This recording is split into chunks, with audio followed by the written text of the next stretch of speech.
The broadcast is now starting. All attendees are in listen-only mode. Good afternoon. I'd like to call this Tampa City Council meeting to order.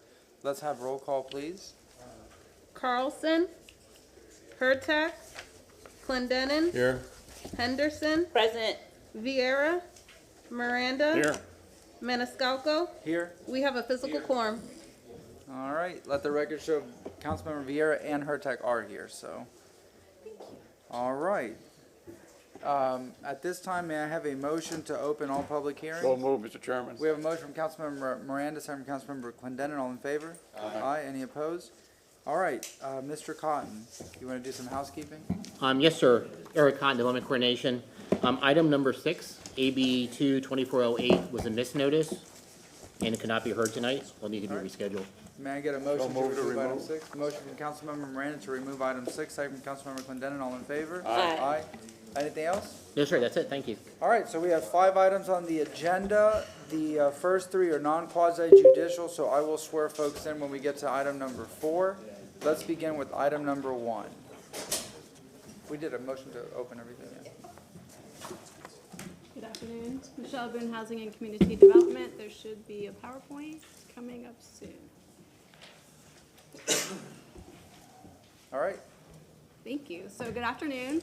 As you're aware, 2 weeks ago, Director Henderson was here to present the first public hearing on our annual action plan. I am here to introduce our second public hearing and information on our action plan and the process that we have moving forward to invite the public and the citizens to make any comment on the document and our process.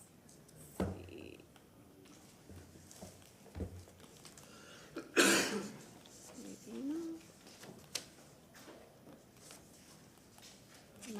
Just me? Yeah, it's been acting up. I'm pushing all the buttons. Oh, 6.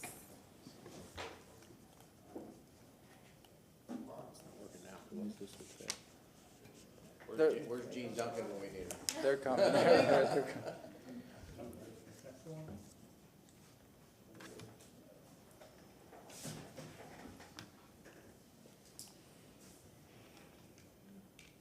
is there a keyboard? No, it's flashing green. It was made by Boeing. Man. Oh, Charlie, that's not fun. Okay. Well, yes. Opinions expressed by Charlie Miranda do not necessarily reflect the opinions of Tampa City Council. Right now? Okay, great. I'll try it. Okay, so this is our process. Right now, we're on the second public hearing. Let's see if this will move forward. Great, thank you. There you go. So in 2022, we passed a 5-year consolidated plan, which indicates our goals and priorities for the 5 years. For our annual action plan is every year since then. So we are in the 3rd year of the 5-year plan upcoming. This action plan will be submitted to HUD in August, and it describes all of the planned activities for the federal dollars that we receive. Again, we talked about our available funding. We did a request for proposals for our CDBG dollars. We had selection committees recommendations for funding, which you'll see in the upcoming slides, that then get entered into the draft plan and then submitted to HUD. Our priority needs and goals, which were established in the 5-year plan, are listed, including affordable housing, public facilities and infrastructure, public service, homeless services, and of course, planning and administration. Our annual action plan includes activities funded by community development block grants, emergency solution grants, housing, home investment partnership, and our Hopwell grants, which is a 4-county area that the city is responsible for. Again, as mentioned last time, our total dollars, these are formula allocations from HUD and the state, totaling approximately $13.7 million, which is a slight reduction from the last year. This is how we plan on spending the $13 million in our action plan. This does include state funding of about $3 million as well, and some of the programs administration, how we are going to allocate the funds. A little bit about CDBG. It's the most flexible of the funding sources. Some eligible uses include public improvements, infrastructure, public facility improvements, acquisition of land, acquisition of property, special economic development activities, public services, and again, planning and administration. Again, we did a request for proposals for the public service agencies. Our maximum allocation on an annual basis is 15% of our CDBG allocation. This year, we are planning on awarding these 4 agencies in the amounts above. More information is included in the document itself. We did another RFP for public facility programs, which the awards are based on the scores and the priorities from the review committee. This does include some funds from previous years, so in about $600,000. So these are the total 1.4 for public facility improvements. Our housing counseling programs are funded on a 3-year cycle. These are the same agencies from the previous year, and they will have 1 more year after this. They support our first-time homebuyer education programs and our DARE programs for down payment assistance. Our Emergency Solutions Grant Program engages homeless individuals. It provides funding for shelters, rapid rehousing, and essential services and wraparound services for homeless individuals and families. These are the funded agencies for the ESG funds, which is funded through the Tampa Hillsborough Homeless Initiative organization to provide rapid rehousing, shelter operations, and homeless prevention services. Our housing opportunities for persons with AIDS, like I said, is we have an allocation of about $5 million per year, which is based on the 4-county area, which is Pasco, Pinellas, Hernando, and Hillsborough County. Eligible activities include rental assistance, permanent supportive housing, short-term rental and mortgage, utility assistance, and other wraparound services. And these are the agencies are also in a 3-year funding cycle, which are the same agencies that were funded last year, which will continue to next year. Our Home Investment Partnership Program includes funding for multifamily rental preservation and new construction, first-time homebuyer assistance, single-family construction or rehabilitation, and some rental assistance for first-time. Sorry. And our proposed home programs are also on a 3-year basis. Tenant-based rental assistance. We are required to set aside 15% of every annual allocation for home total development, which is development of single-family or multifamily properties, rehab or new construction and administration. And our citizen participation program, including today's public hearing, includes a 30-day public comment period, which starts today and will end July the 28th to allow the public to provide any input or comments on the plan itself. They can provide comments to our office in person, via email, via website. We do have the action plan is currently up on the Housing and Community Development webpage for the public to view. It's been posted in various newspapers and other ways that the citizens can comment on the plan.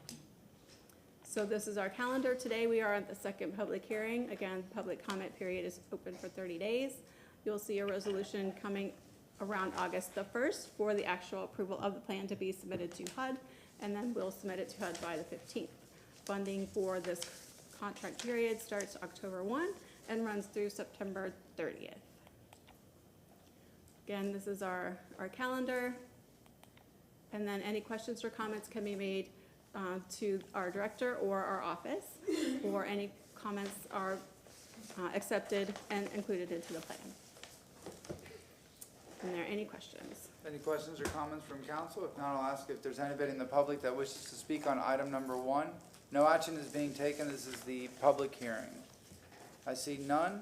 All right, do we leave it open? Motion to close. Motion to close, okay. Motion to close from Councilmember Clendenin, second from Councilmember Miranda. All in favor? Aye. Any opposed? Thank you very much. Thank you. All right, next is item number 2. Again, this is non-quasi judicial, so if anybody's going to speak, they do not need to be sworn in yet. Yes, sir. Eric Kahn, Development Coordination, if I could get the presentation up, please. And if not, I have a paper version. I'm going to start with the paper version. Okay, yeah, they're loading. Feed it us up. along for it, so that's, I'm gonna just jump right into, where we're at. So, we had the planning commission made their recommendations. These were first part of the January cycle. We were in front of council in May, and then the transmittal hearing. Planning commission made their recommendations, now we're here for first readings of the request. The first one on the agenda, or the first one in the text amendment, is expanding the area of accessory dwelling units in the city. There was the expansion. This is the map that I think council has seen previously. So right now they're allowed as a special use in Seminole Heights, in East Tampa, and by right in Tampa Heights, in an area around Lowry Park Central, which allows for the special use also. The amendment would expand that area. So, as you can see, this is a pretty large area of the city, 21%, so almost about a fifth of the city would be allowed to apply or have an ADU by right. This dovetails to the next portion of what was being proposed for the amendment, which is actually amending the code to allow not just the expansion of them, but allow, still have to be owner occupied, but there was a couple of amendments to the code. One, the way the current code reads, the property owner has to live in the main residence. The ADU would be the one that could be a rental in the back. This would change that and allow, if I'm the owner of the property, I'm an elderly individual, whatever, I can move into an ADU and rent out the main structure. It also allows for an ADU to go into a non-conforming structure. Right now, council has seen these on appeals, could be come in for a special use one. The existing structure is a 1923 garage. It's 2.5 feet from the property line. It needs to be 3 feet. We would administratively deny the request at staff level. They would appeal to city council, and council would make that determination whether or not it's appropriate.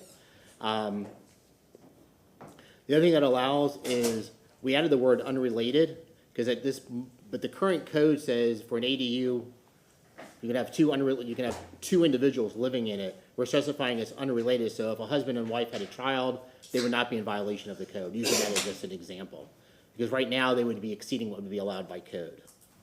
I should be asking, does council have questions as I'm going through these? Do you want me to wait till the end, or? Is it a lengthy presentation? Do you want to have these natural stopping points, or do you want us That's to wait? up to council, how. Any questions at this time? No, just, if I may, so what we're saying really that the way it is now, the person behind you has got to be a relative of the owner of the house. The owner of the house got to live in the house, am I correct? Correct. What are the changes from that? This would allow me, if I'm the owner of the house, I can move into the ADU. Let's say I'm a single 65-year-old guy, I You can look move like into the ADU, I'm close. And then I could rent it out to a family in the front. Okay. So that would change the dynamics of what's Got it. available. Councilmember Hurtak. I was just gonna say, maybe we should just stop at each amendment, and that way, because I know we have a lot of the public here that wanna talk on certain things, and so that way the public can speak briefly on particular amendments instead of waiting until the end. No? No, that's. Okay, never mind. Yeah. Oh. All right. Keep going, sir. Okay. So the next amendment was initiated by the legal department, and this is basically trying to address demolition by neglect in the historic districts. People who own a historic property, at times they would like that property to go away, so they let it deteriorate. This would be addressing those. If they do go to code enforcement, they could get up to a $15,000 fine for the neglect of the structure once they go through the public hearing process and such. Yes, ma'am. My only question of this is it just 15,000, so per violation? So you could have multiple violations? Because honestly, $15,000 isn't that much money. It's probably cheaper than getting demo. Hi, Dana Crosby Collier, City Attorney's Office. The way the statute's written, the statute allows us to identify certain things in our code that we would call irreparable damage.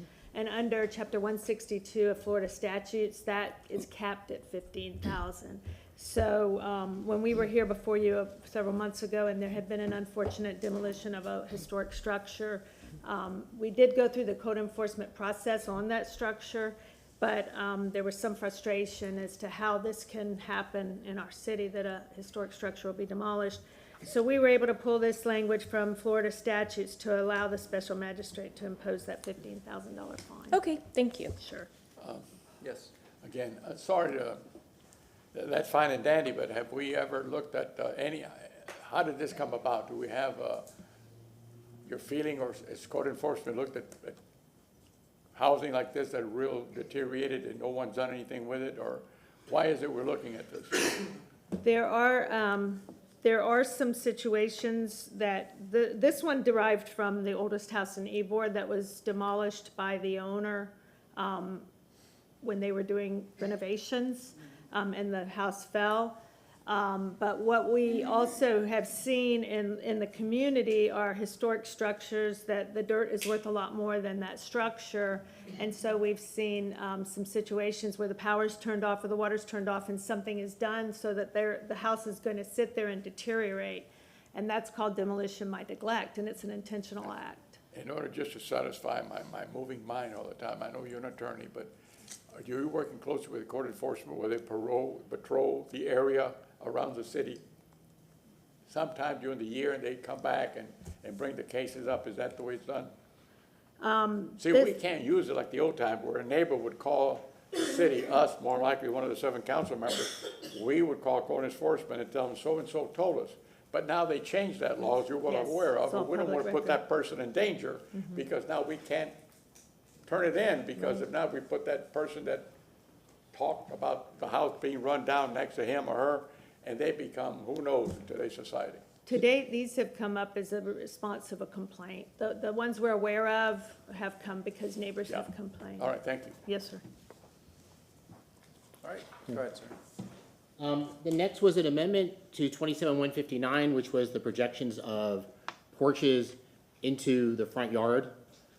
This was a cleanup because when this was amended about 3 years ago, the language was modified, but the way the ordinance was written, the adoption and the posting by Muni Code still had it going through a variance or through a design exception, and the goal was to allow those by right to go up to 8 feet from, you can encroach up to 8 feet as long as you're a minimum of 5 feet from the property line. This was to allow that front porch, to allow front porches, which is, bring back the traditional kind of neighborhoods and such. So this was a fix, and now council also demanded it to take it out of PDs. That was something that was in the original ordinance, and council wanted to PDs removed from that, given the sense that if you're going before council for a PD, you should sort of know what you want to get. So this would just remove that option. The next one is the Ybor parking requirements. So this is an amendment to both 27-177 and 27-178. For 27-177, it's actually amending the use table to make them special use 2s, which would require a public hearing before city council. Right now, they're allowed in certain districts. This would change them all to special use 2s.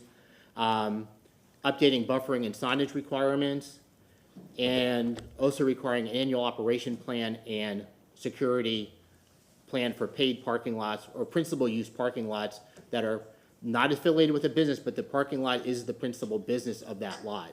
That would require, and the recommendation from the code was to uniform private security guards licensed by the state of Florida and posted hours of operation.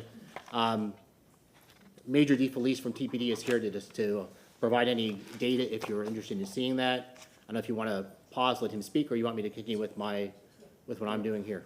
Councilmember Clinton. Yeah, I when this was last brought up, I expressed the same feelings about this. I understand the intent and I support the intent, but I have a problem trying to differentiate between paid and unpaid because a parking lot's a parking lot's a parking lot, you know, whether somebody's paying for it or not. So if we have a security issue in parking lots, it would by common sense tell you that we have security issues across every type of parking lot. So I'm still struggling with the concept that we're differentiating between the two. I would understand if we said parking lots in excess of so many spots or, you know, but I'm having a difficult time with that. Miss Feely, when she was here to describe at the beginning, or the last time this came forward, said that we would work on that in the future, but they couldn't fit it in this text amendment cycle. Am I correct on that? That is correct. So, as y'all know, because Abby's here every first meeting of each month, talking about the code update. So that is going to be something that the consultant that we hired for the code to do a deeper dive into not just Ybor parking, but everything in our code. So they were going to look at that as a future amendment or a future change if necessary. And again, you know, Major DeFelice is here if you want to hear TPD statistics. He does have statistics to share. So yeah, I mean, I think that would be helpful because if he has statistics that says there's a crime difference between paid and unpaid, I mean. Let me get out of the way. Yes. Hello. Good evening, Council. How are you? So, Please say your name. Eric DeFelice, Tampa Police Department. And your rank. Major, Tampa. So slide 12 is the one that was included in the presentation. This goes back to 2022, and at the bottom on the left-hand side, we see that city-owned lots versus private lots, the crime or disparity between them. We had 38 city-owned lots, and we have incidents. And on the left, that column shows all of the crimes that we were tracking. But that's city-owned lots. Do you have unpaid versus paid data? No, we do not have that information. We have the disparity between city-owned and private-owned lots. Okay. So, and what we would say is that some of the private-owned lots that are unpaid versus paid, some of those lots, it's my understanding that they are not open for business when the business is closed. Like say a Columbia restaurant, there are signs preventing people from parking there unless they are partaking in the restaurant or the business activities. When they close, which typically something for a restaurant, they close, you know, earlier than 3 in the morning, they're not allowing people to park there, so you don't have the usage and the congregation and then the associated crimes. Whether it be a regular crime, a true crime, or a quality of life complaint, whether that be loud music, excessive partying or littering, we're not seeing those in those type of lots just because the nature of the business. Some of the lots that were discussed are, you know, sheriff lots that are down there, and clearly we're not having any problems in any of those lots. So I think that this issue is, you know, complex, and you have to really dive in to see why we're not having those and why there would be a difference between a for-profit versus a not-for-profit lot. So, Mr. Cotton, the issue with paid versus unpaid and the businesses is in this proposed plan change.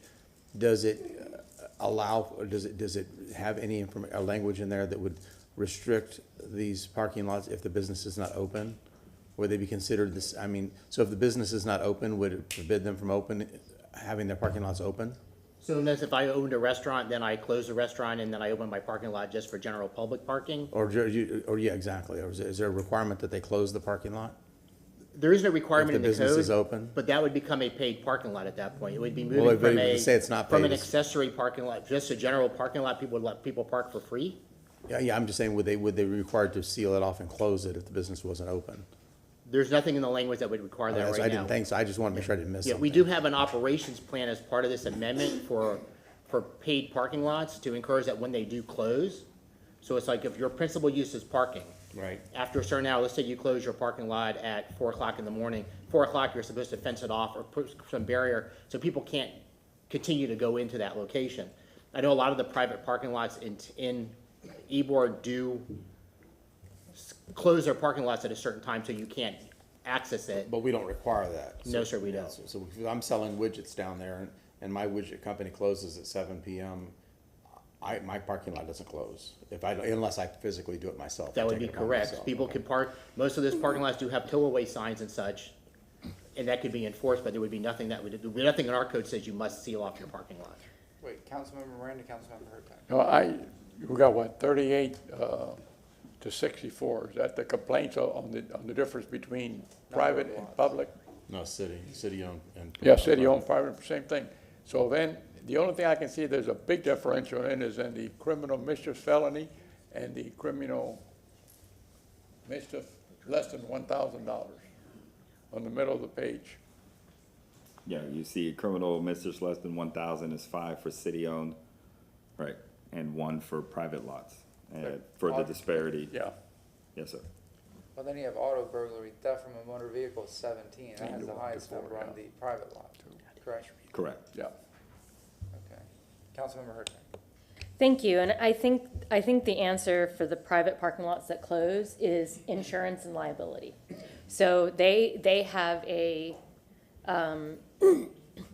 they have an incentive to close their parking lots after hours so that they cannot be used, because if they are used, people can sue if something happens in them. Would that be along the right track, Ms. Johnson-Velez? I see you're standing, so I'm assuming you're legal. You're legal for No, this. Susan Johnson-Velez, Legal Department. I think, and I think the proper distinction is between principal use parking lots where the Okay.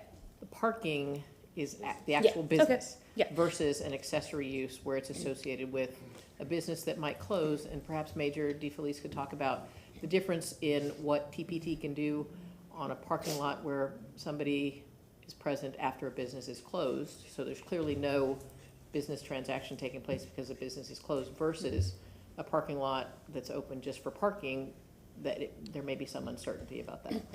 I actually did want to ask Major DeFelice about, we have heard some rumblings about a safety plan, and you told me earlier that a safety plan has been done. Can you talk about that? Yes, so we have completed a safety plan specifically for Ybor City, and it's all encompassing. It doesn't just include parking lots. It's an overall safety and security plan.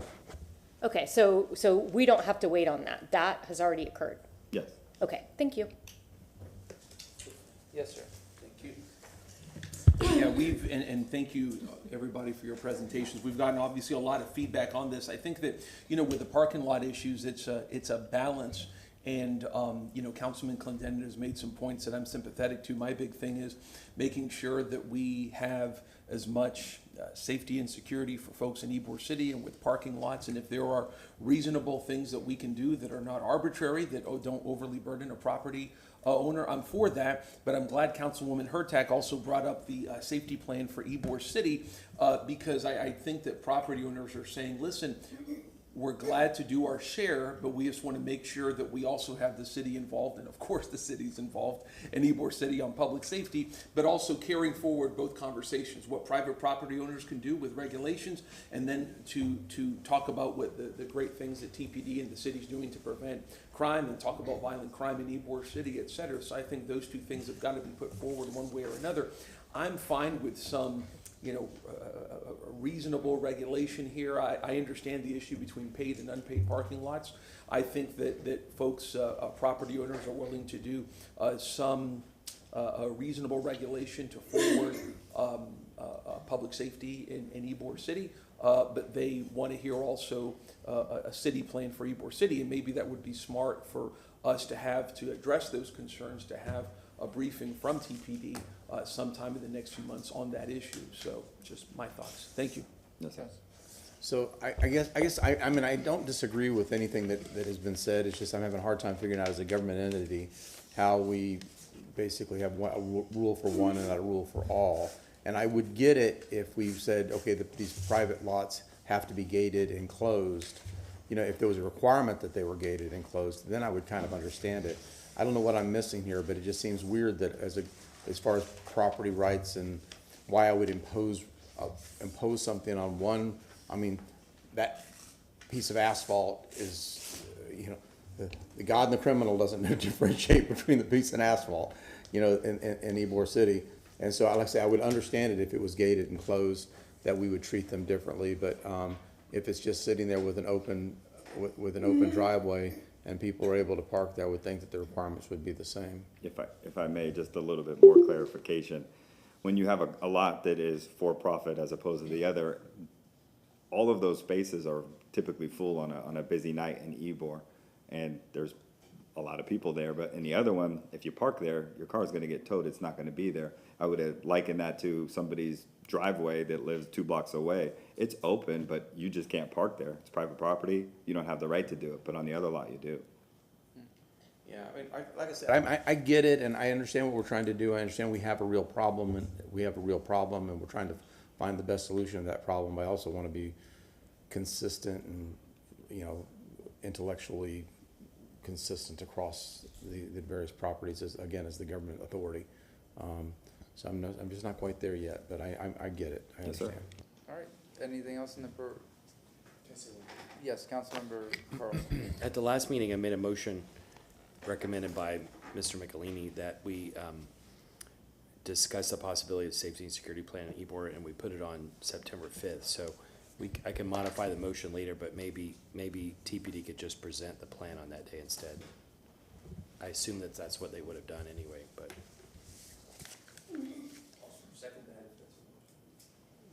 I'll just go, can I Make make? your motion, Yeah, just to modify the agenda item on September 5th regarding the Ybor City Safety and Security Plan to convert it to a presentation by TPD. We have a motion from Councilmember Carlson, second from Councilman Vieira. All in favor? Aye. Any opposed? Yes, sir. Is there more to the presentation? There's one more Okay. amendment. Go ahead. This is the last amendment. This is to section 27-132. This was a motion from council in March. This was to allow for the sale of alcohol from property that's specifically for a professional sports team. This would be an annual permit that would be processed by the Land Development Coordination Office.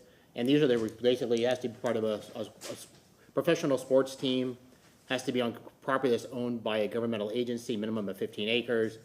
Sale is only on match games, whatever days they actually have a scheduled game is the only time they could actually sell the alcohol. All sales of alcohol would cease by no later than midnight.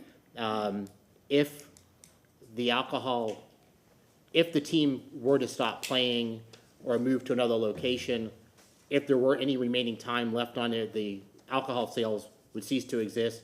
The permit would be repealed, so to speak. And if it's on city property, it's going to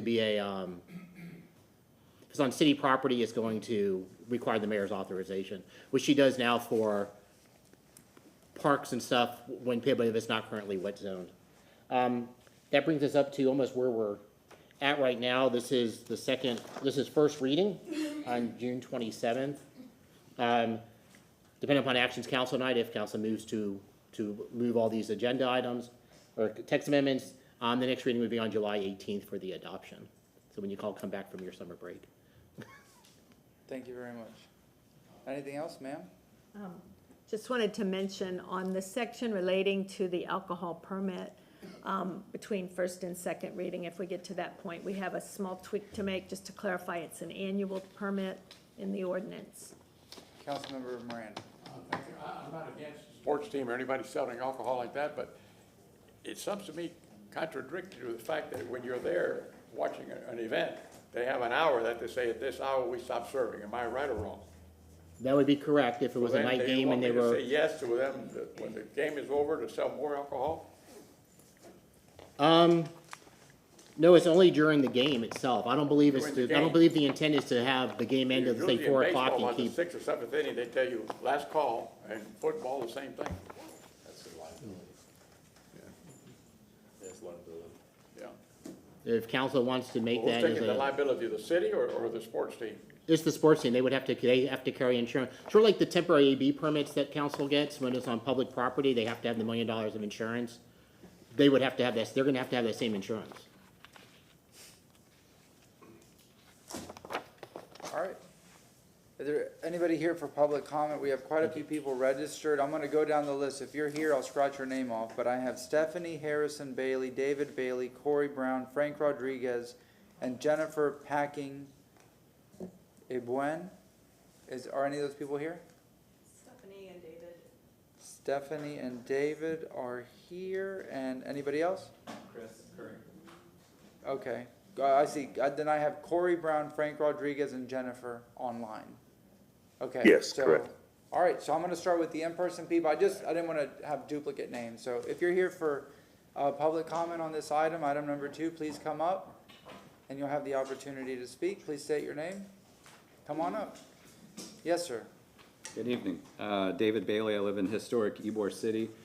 First of all, thank you for having this at an evening session. It's really difficult for us to participate during the day. I got to start with the head scratcher because April 18th, we came to you. It was clear that we wanted to meet with zoning to talk about this language. Councilman Carlson observed that and recommended that zoning meets with us, and 2.5 months later, there's been no meeting. So we're very disappointed by that. We have specific concerns in the process, and we want to be heard, and we go to a planning commission hearing, and we find out that they've met with parking lot operators, but not the neighborhood association, so that's problematic. Regarding the language, absolutely yes to security in these lots. You've seen the data, you've heard the data, and if you look at the data through another layer, it's actually worse than it looks like. We're comparing parking lots to parking lots, but what we should be comparing is parking spaces. So the Central Ybor parking garage has over 1,200 spaces. The Noriega garage, also over 1,200 spaces. So you have 3 times as many city parking spaces in Ybor City than you do the private parking spaces, and yet they have more crime. So we know what bar the city is setting. The city is setting the bar for security. It's working. The city is setting the bar for landscaping. It's working. The city is setting the bar for fencing. It's working. We should be doing that for these private lots as well.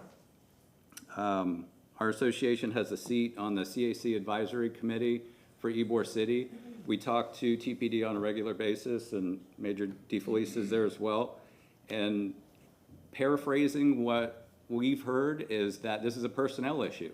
If you have TPD having to scurry into South Ybor and deal with all these troubled lots, that's taking vital personnel off of core issues, higher responsibilities, and more important things. And so for us, it's a no-brainer. It's just something that seems to make sense. This crime and this noise are something that we've been dealing with on the record for 30 years. And recently we dug up some 2007 meeting minutes from a meeting on this topic. And we sent these to Councilman Miranda, and it goes to show like how long we've been dragging our feet on this issue. I already mentioned the landscaping. Look at the Arturo Fuente parking lot on 3rd Avenue and 21st. And I never thought I'd say, that's a beautiful parking lot, but it is. And yet we allow this lake of asphalt to sit where the Blue Ribbon grocer used to be on 7th Avenue. It's disgraceful. And to say that we're gonna allow that to continue and remove landscaping requirements is beyond me. Thank you very much, sir. All right, next speaker. Yes, ma'am, please say your name. Hello, Stephanie Harrison Bailey here, Ybor resident.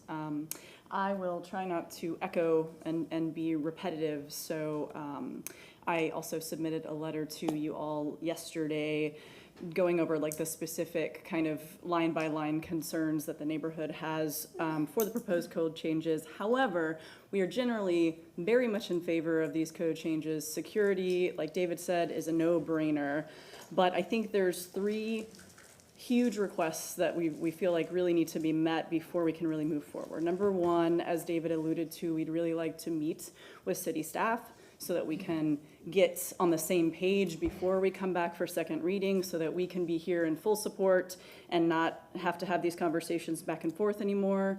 Number 2, we really request that the city audit each and every parking lot that exists right now, not only for adherence to the current code, but also to make sure it's legal. Because what we have found is that over the course of the last several years, since we've been digging in on this, we've presented lots of lots to the city that they didn't even know existed. So we're just not clear where these lots land, and it seems like in the proposed code, they're kind of grandfathering every lot in as being, you know, as of right, and we're not really sure that's correct. And then lastly, we really asked the city to immediately begin creating a plan for enforcement of the existing code right now, and then obviously the code as it hopefully gets adopted and updated. Ybor has been plagued by poorly managed surface lots since before 2000. The current code was adopted in 2010, but practically nothing has changed with these parking lots because that code was never enforced. So I have to ask, what's the point of updating the code if Tampa has no means or desire to enforce it? It seems silly to give Ms. Feely and Eric Cotton this giant task for no reason, but I understand it's not on their department to deal with the enforcement side of things.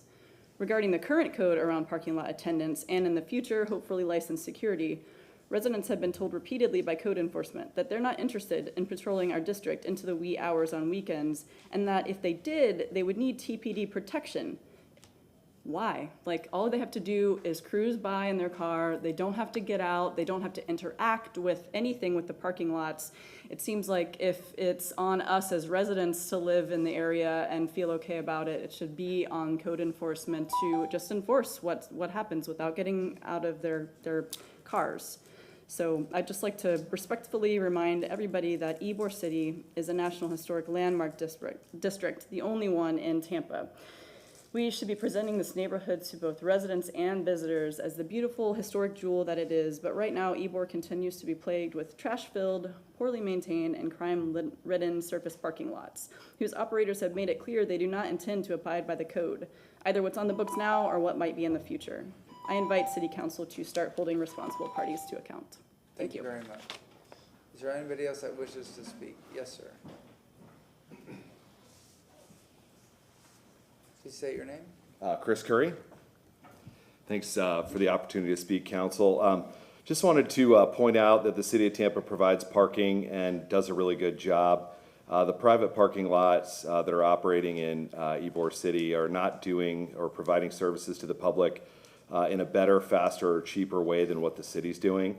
The lots compete with one of the very few revenue streams, and all of the residents are asking for, all that we're asking for actually is for private parking lots to follow the same standards as the ones followed by the city. Councilman Clendenin mentioned that a parking lot is a parking lot, and it actually isn't. Private non-paid parking lots like the Columbia are for patrons only. Like Major DeFelice had mentioned, if you park there and you leave, your car gets towed. In paid lots, once you pay, you're good. You can do whatever you want because you're on private property and really no one can say anything about it. As a resident, I can personally tell you that the problems that we're seeing, partying, drinking, loud music, are not happening in city-run lots for sure, and they're not happening in lots like the Columbia that are attached to a business. The majority of the private paid parking lots are not in compliance currently with the code in terms of attendance, signage, landscaping, etc. And providing these basic minimum requirements of the cost of doing business. They shouldn't be asking for the city or taxpayers to pay for things that they're required to do with their business. I think we should all be asking ourselves what more we can do to enhance Ybor City, not what's the bare minimum that we have to do, and can we get away with doing slightly less than that. Thank you, Council. Thank you very much, sir. Yes, ma'am. Please say your name. Hi, my name is Carol Ann Bennett. I thought I signed up to speak. No, I was reading the virtual. Oh, okay. registered All right, speakers, yeah. all right. I just want to say, as the vice president of THAN and a neighborhood leader, that one of the things that THAN has fought very hard for is for neighborhoods to have the opportunity to meet with the people who impact their neighborhood, whether it be builders, developers, city staff, whatever. It's very concerning to me to hear of a neighborhood that's having so much trouble achieving that, and I hope something can be done. I don't want to belabor the points. They stated it very well. It seems like the three asks are very, very reasonable. Meet with city staff, audit each parking lot, and obviously enforcement. The city knows how to have safe parking lots. So private ownership should not mean dangerous. ownership. Thank you. Yes, ma'am. Thank you very much. Next speaker, please say your name. Good evening, Stephanie Pointer. I can totally believe that Stephanie Harrison and her friends found extra parking lots that nobody knew about, because we don't know how many houses we're building in the city, and why would we know how many parking lots we have? If they were unidentified lots, are they gonna be taxed accordingly, or do they have a business license in the city of Tampa?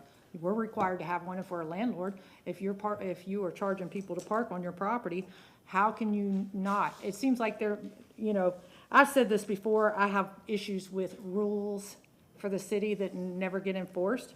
If there's trash in the lots, oh my goodness, where's code enforcement? It's part of their job. And you know what? If there's trash there at 3 o'clock in the morning, I guarantee you it's there at 7 and 8 and 10. I'm here tonight because the folks who are sitting here who are part of this neighborhood association have emailed Than regularly requesting these things. As a matter of fact, I sent them to Chief Bennett. We got a response from Abby Feely that was, okay, but it still didn't happen. The meetings didn't happen. The neighborhood has not been addressed in this situation. And that is rather disconcerting to me, because it's my understanding that you guys have the expectation that when things like this are taking place, that city staff is supposed to meet with the neighborhoods and the people who are the most impacted. I get up here and I have something to say, but I don't have a problem with parking lots next to my house.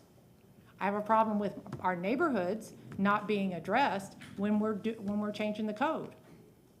If you're gonna change the code, you need to meet with the neighbors. It's just that simple. Thank you. Yes, ma'am. Thank you very much. Yes, sir. Please say your name. Steve Michelini, I'm here on behalf of Riccardi Properties. And as you know, I've sent a couple of emails regarding paid versus unpaid lots. Also, and we did a little diagram which I think will illustrate why it's important to have those regulations apply across the board. The red are unpaid lots, the green are paid lots. And that's one of them. There's another one. And you have these, I've emailed these to you. And you also have this. You can't distinguish between paid and unpaid lots. The regulations ought to apply across the board. Crime doesn't stop at some imaginable, property value, some property line. We've been asking for several weeks, if not months, for the safety and security plan. And first we were told there was one, then we were told there wasn't one, and I'm happy to hear that there is one. But that plan has not been presented officially to City Council, nor has it been shared with the property owners to know what that security plan includes. And that's extremely important. We need to know what the recommendations are and what the rules are. In order to be eligible for any CRA funds, that plan has to come to City Council. And the CRA funds were, our recommendation with the discussion with staff was to supplement TPD and to relieve some of the pressure on the general fund. Not to have the officers paid for, but there were other items that could be paid for. I have a couple of documents I'd like to have received and filed, which I've sent to you as emails. The SEPTED standards, and I've also included that in the email. They say that the issue is territorial. It's not singular to any individual lot, regardless of the size of it. And it has to be controlled by the territory, not by the individual space. The property owners are not opposed to the landscaping or the buffering or the fencing and things like that, but apply it across the board. We do have concerns about being individually responsible for security. That is an area-wide issue and not a specific property issue. We talked about a number of different things, but we appreciate the motion from last week for that for the security plan to be studied and presented. But in the meantime, don't move this thing forward until we have a chance to know what we're trying to do. The regulations that are being proposed have not been fully vetted, to my knowledge, by TPD to even determine whether or not a private security is going to be acceptable and adequate to prevent some of the crime. Thank you very much, sir. Councilman Clendenin, Councilman Miranda. Wait, yeah, and then we have three more. I just had a question. The maps that you put up, that's not the entire barrio though, right? That's just a snapshot. No, that doesn't include everything. It includes most of the properties that are adjacent to 7th Avenue, in and around 7th Avenue. But it doesn't include all the properties that would be part of this comprehensive plan update, this update. No, I mean, it's 21st Street, on 7th Avenue down. I'm actually gonna, because I'm gonna ask for, I'm really uncomfortable because I wanna know exactly what we have out there. Maybe this is ideas that we don't know. Miss Feely gave us maps the last time. Of unpaid lots? Yeah, of all of them, yeah. Yeah, we have, I mean, that was part of their presentation. But you all have, the council has made motions that the rule should apply to paid and unpaid lots, before. And then when Abby Feely came in, she said, well, we can't include it in this text amendment cycle. But my question was, why should we be burdened before it can be implemented? Okay, thank you very much, sir. We have three more speakers, so I'm gonna go to you want anything, or? No, I just want to say, I can't remember how far back it was, but it was sometime 10, 15 years ago, I guess. Gloria Moretta was the lady who handled this for the city. And I don't know if we can dig up those records, because I don't want to talk from memory for 10 or 15 years ago. But if I recall, all lots at a certain amount of time, I forgot what the time was that the city gave, was supposed to be brought up to standards. And I don't know what that standard was. So the only way we're going to find out is check those records that the city has somewhere on file and go back and review them. What happened?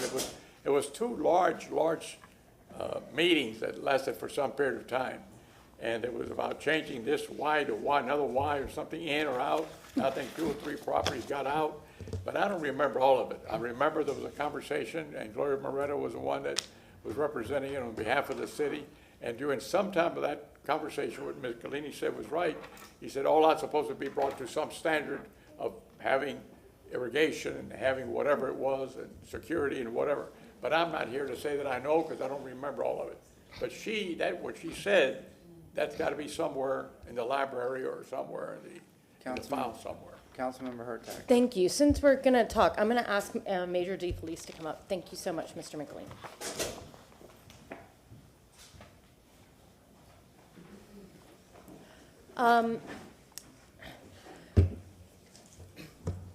Does TPD have the resources to police all of the parking lots? It is not something that we could do sustainably or probably be financially responsible. I think that we have 2 different issues we're talking about, and one of them is exactly that. Are we able to have the manpower personnel to police those lots? We, as the experts in crime, are saying that can be accomplished with a security person, which would be at a substantially lower cost, which we have proven through our security that we have at our own lots that is effective. So could we do it? We have plenty of resources down there now, and we have a safety and security plan, which we sat in a room on the 10th floor. Mr. Michelini was present for it. We went over it. We did not release it because it is not for public consumption. It contains sensitive information in it, and we do have a plan in place, but it does not, and we are not in support of police officers having that role. Okay, thank you. Then maybe you might want to talk to Councilman Carlson offline about that, because if it's a sensitive document, I don't know how much of it you're going to be able to give to the public. Yes. Okay, does that work? There's got to be some overview of it anyway. If what Mr. Michelini said is true, we need to present that in some way to get CRA funding, and we can all talk about this offline, but besides letting the public, we need to reassure the public that we have some kind of overall plan, but then we also, if that's a requirement for CRA funding, we should make sure that we check that box. Thank you very much, sir. Ma'am, did you want to speak before I go to the online speakers? Yes, please. Please come on up and say your name, and I have 3 registered speakers online. Thank you. My name is Claire Finland May. I am a resident of Ybor and a member of 5 neighborhood associations in Ybor. I'm here to read for representing those neighborhoods. This is from November 1st, 2007, partial transcript, Mr. Miranda's regarding interim parking and enforcement. Dear Mr. Miranda, hope I'm saying that correctly. Fine, don't worry, I've been called worse. Okay. I hope you are well. Ahead of the evening city council meeting tomorrow, I have been reviewing the history of Ybor's parking situation and found that you appear to have been there from the start, or at least the start of the city council transcript records. In reviewing this, I'm concerned about the cynical nature of the parking lot issue in Ybor, and this is from 2007. The cynical nature of the parking lot issue in Ybor and the fact that interim lots were intended to be sunset. In fact, you state the concern in a record during November 1st, 2007 meeting excerpt below. I'm going to read that. Respectfully, the time has come. Please help Ybor improve the district and enforce the code as it was written all those years ago, because without enforcement, there's no point in rewriting the code. The revision to the code are rushed, and interim lots you vowed to extradite in accordance with the code are being recategorized as permitted fixtures in the residential portion of the neighborhood. I ask that you please reconsider the request before you regarding the Ybor parking lots. And may I make a point? We've been talking about public and private. We've been talking about paid and non-paid. It's paid private. We're concerned about the private lots that are paid. They're not just in a lump with the other parking lots. Then it goes down to talk about the agenda at, well, do I really need to read all that? Wow. Okay, it's got, maybe I should put it here so you can see it. Can you see? Yes. Yeah. Do I need to turn it up? Okay, well, I'm referring to all of these here, so I'm just going to read the part without the minutes and the things so I can get 3 minutes in there. It's so eloquently addressed by Miranda. These items have been going on for more than 5 years. We have given those interim parking lots all of the leadway and the ability to bring it up to the standards of the city, and this happened back in the 1990s or earlier. Since time has passed, 5 years has gone by, almost twice as long as 5 years, and the same old thing, I like saying, old dang, anyway. Thank you very much. Can you do want to add that to the record and we can read it? Yeah, give it to the attorney here. And just for the record, I never met this young lady, and she brought it up. I was taking about 15 years, and, well, Well, you're funny. Thank you very much. All right, thank you very much. We have 3 registered speakers online, Corey, Frank, and Jennifer. Corey, if you're on, please state your name and go ahead. Good evening. My name is Corey Brown. I live at 1924 East 5th Avenue. I'm an Ybor resident. I live approximately 50 feet from one of these open private lots that are up for discussion. I'm online to express my concern. On the 14th of February, I was assaulted by an individual that was coming from these lots. I have 2 daughters, my wife, that were home at the time.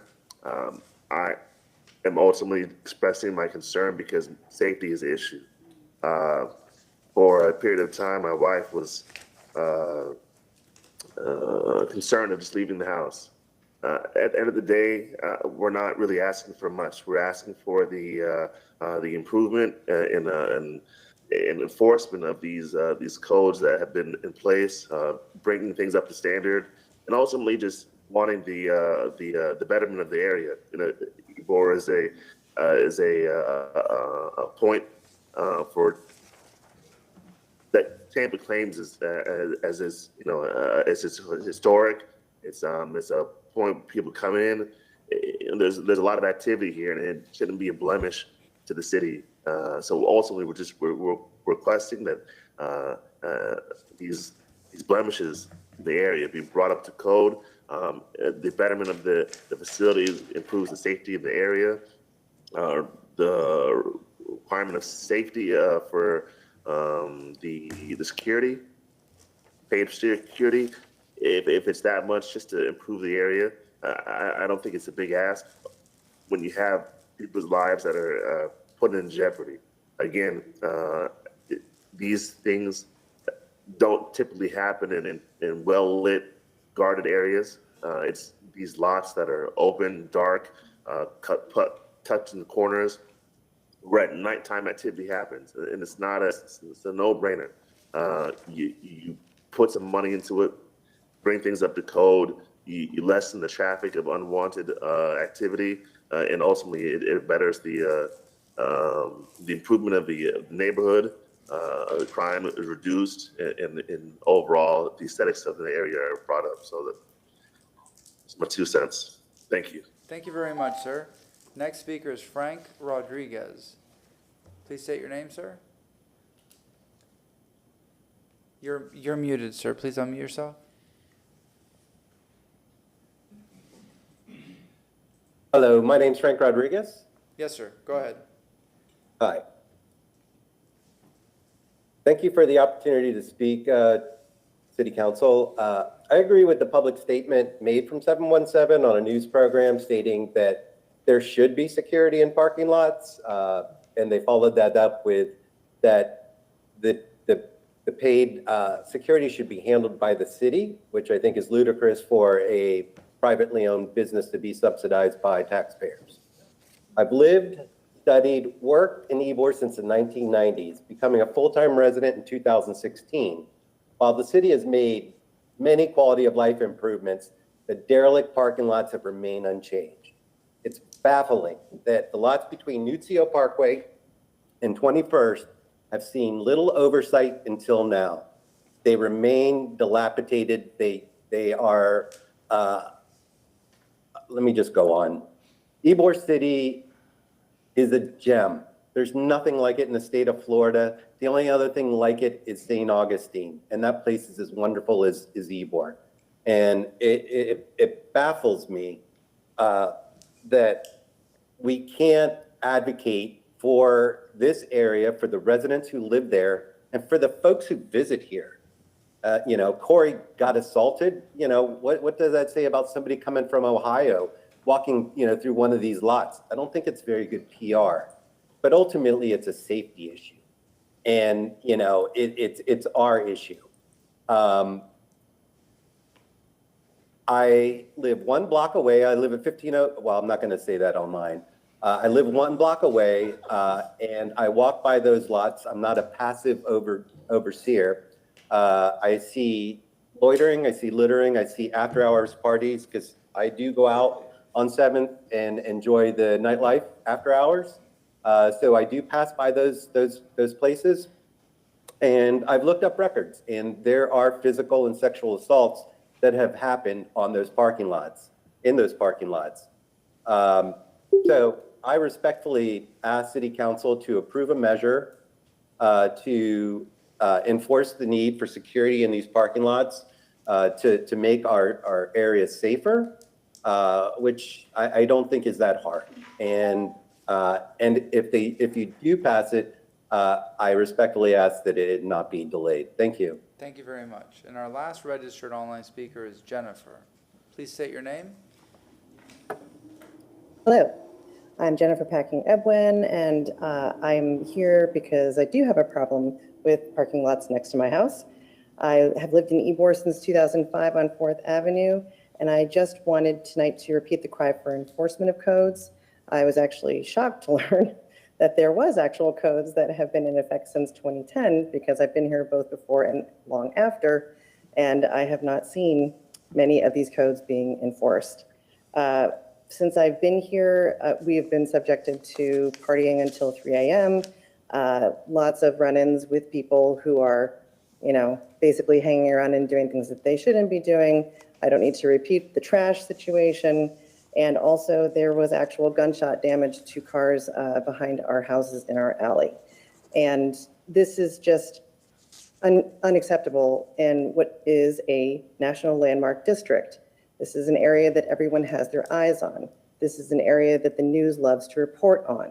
And the way that the city manages this area reflects horribly on how you guys respect places that have historically been residential and really is currently pushing for new influx of major, residents to the area. We really need people to listen to the residents, and we really need these codes to actually be enforced. Thank you.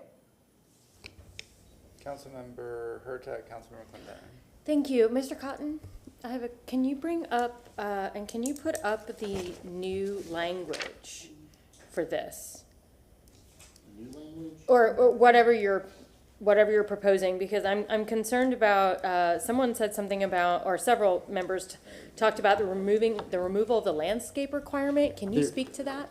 Yes, ma'am. There is a proposal, and we discussed this with the BLC staff, and they have routinely said that the landscaping in Ybor does not survive because people trample over it. So what was being proposed to be removed was we were increasing, repealing the whole section. Let me put the language up on the Elmo or the wolf, whatever that one's called. We were repealing the language to require not as much landscaping along the right-of-way, because what's happened historically, from what we've been told, is people just walk over it. They don't walk around it, they walk through it for whatever reason.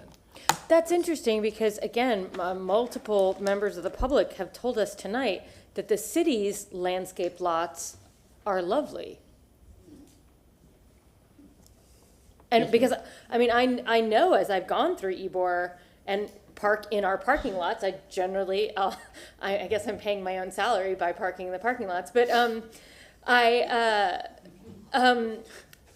is a lot of greenery in our parking lots. They're lovely, and that's where all the chickens hang out. So I don't know, I have a thing for the chickens.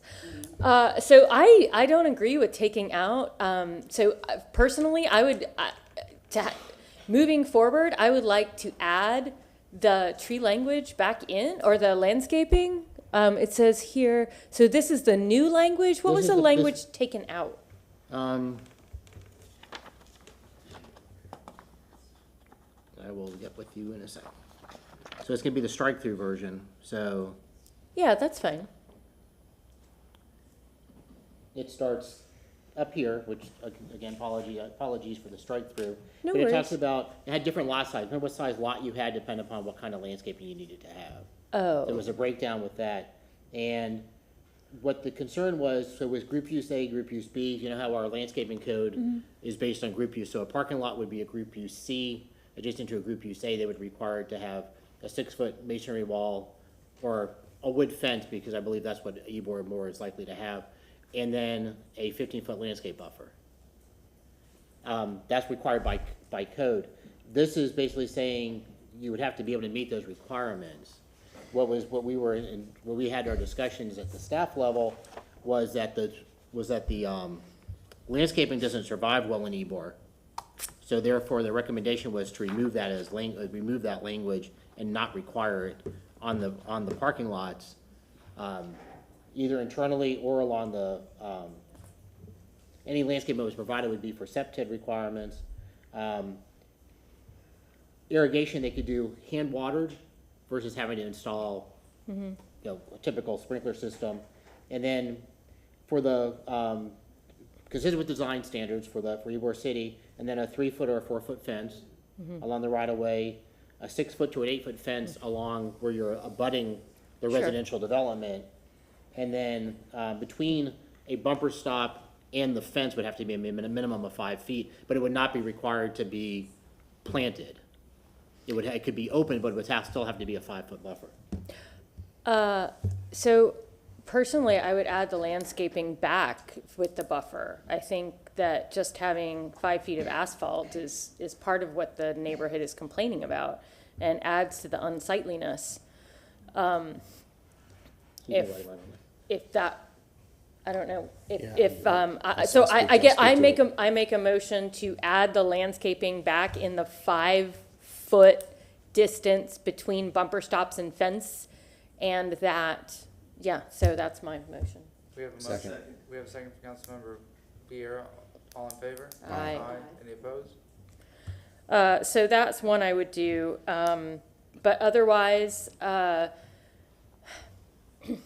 it does say that trees adjacent, is there a requirement for the percentage of green space on a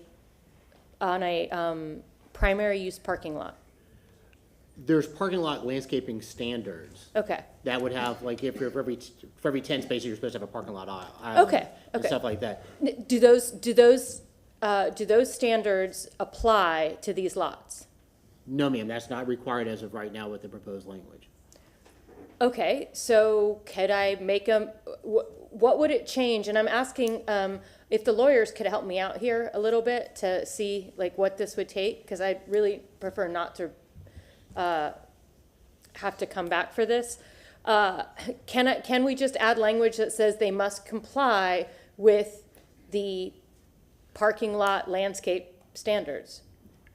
That's up to the option of council. But I'm just asking, is that something for legal, is that something that we can just simply add? Yes, Okay. Dana Crosby Collier, yes, ma'am. If you would like to add the landscape back to the parking, it's still within the scope of the title that was. Okay, so I would like to make a motion to add the city's landscaping requirements back into this amendment, or this, yes, this amendment.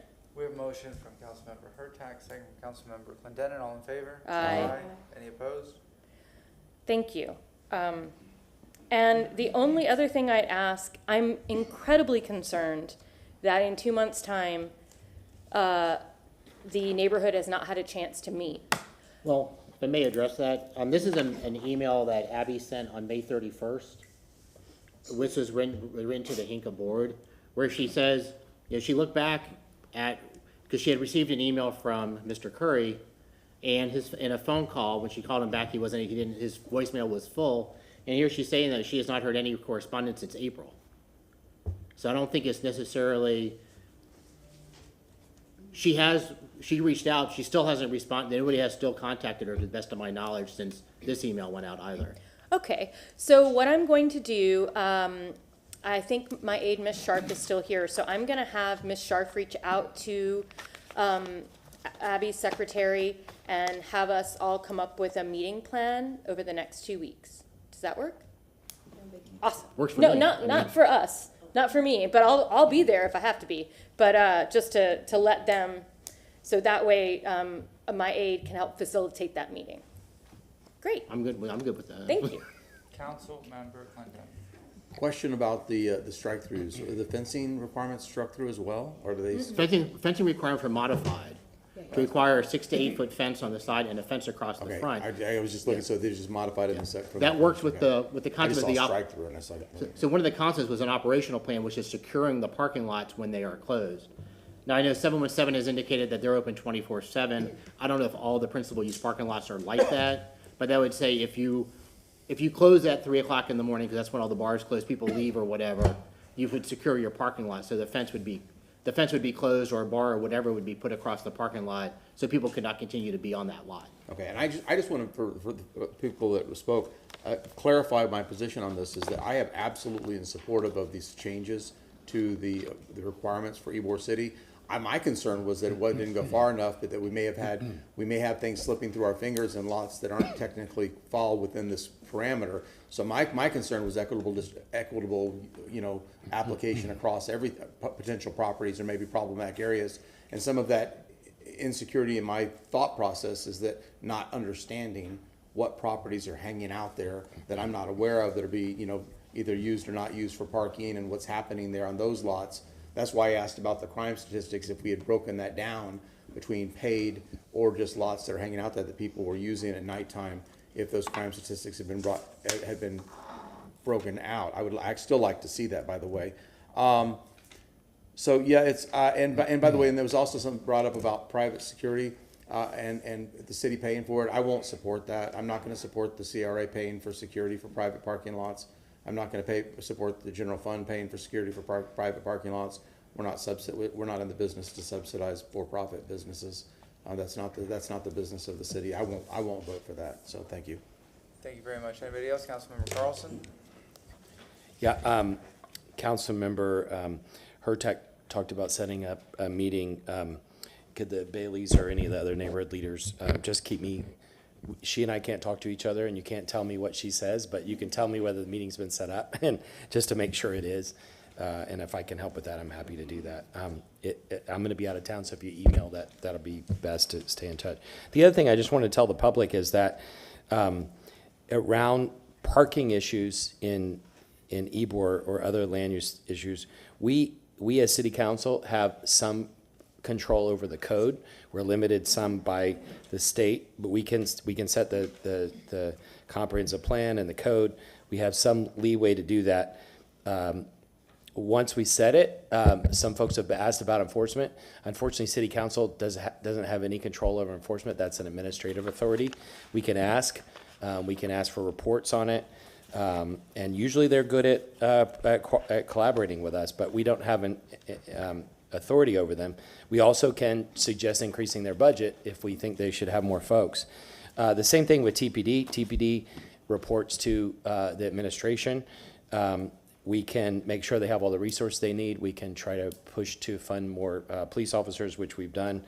Ultimately, that is up to the administration. The other tool that City Council has, though, is the CRA, and some of you are involved in that.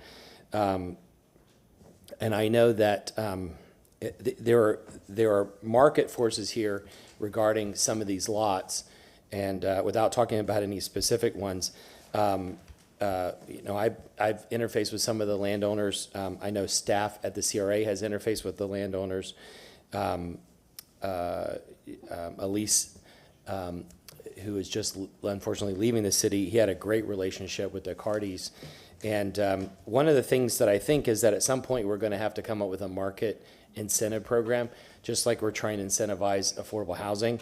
For whatever reason, some of the property owners think it's better for them financially to keep these lots as parking lots rather than developing. They're not completely against developing, but somehow we've got to work with the CRA staff and the economic development staff to try to convince the property owners that it's better for them as well as Ybor to develop some of these properties, hopefully in a historically accurate way.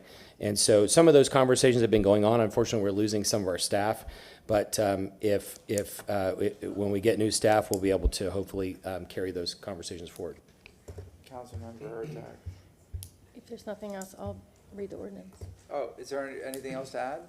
No, I do have some statistics from code enforcement if council wants to see any of them. If you'd rather not, I'm good with that too.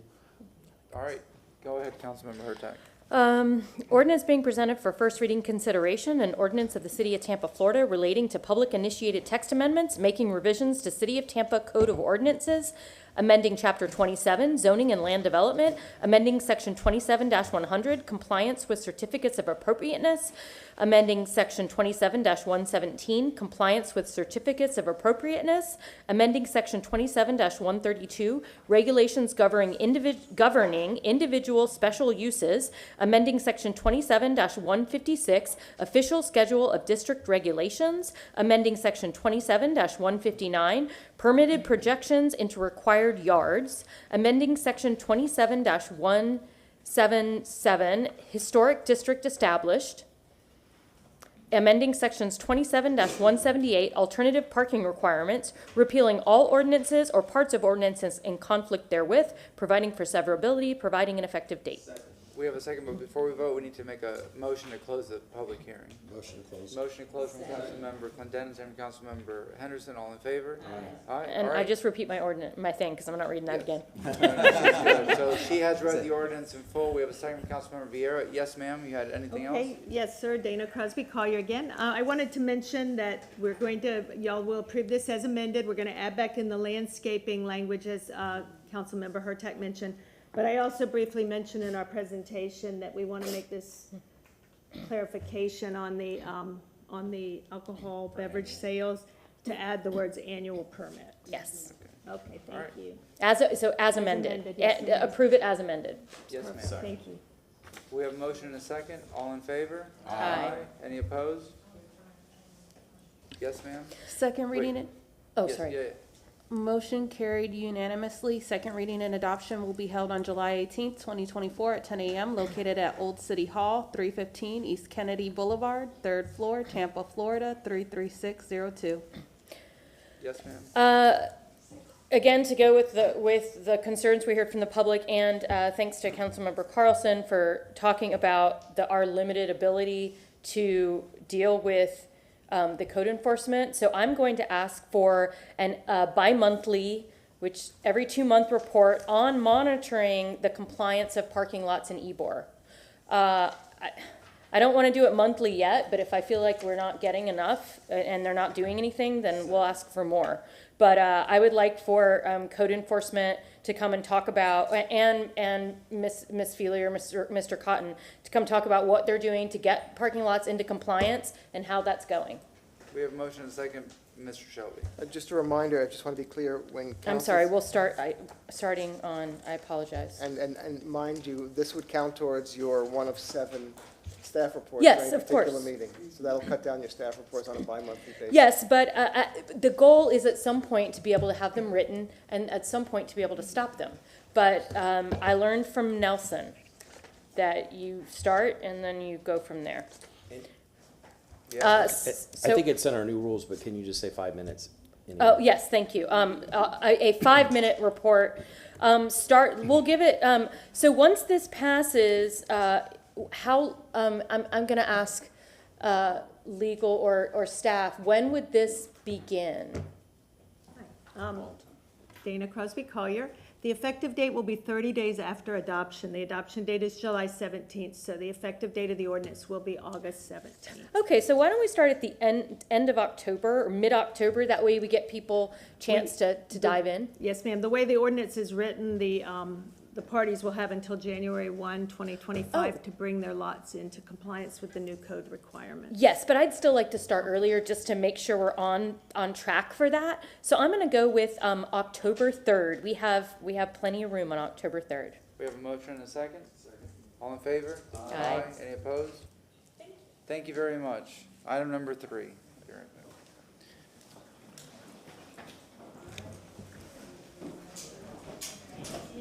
Thank you, council.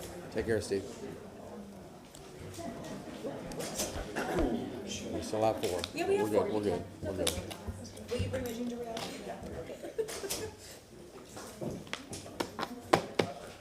Gosh, you would think that was an exciting item. So many people were here for it.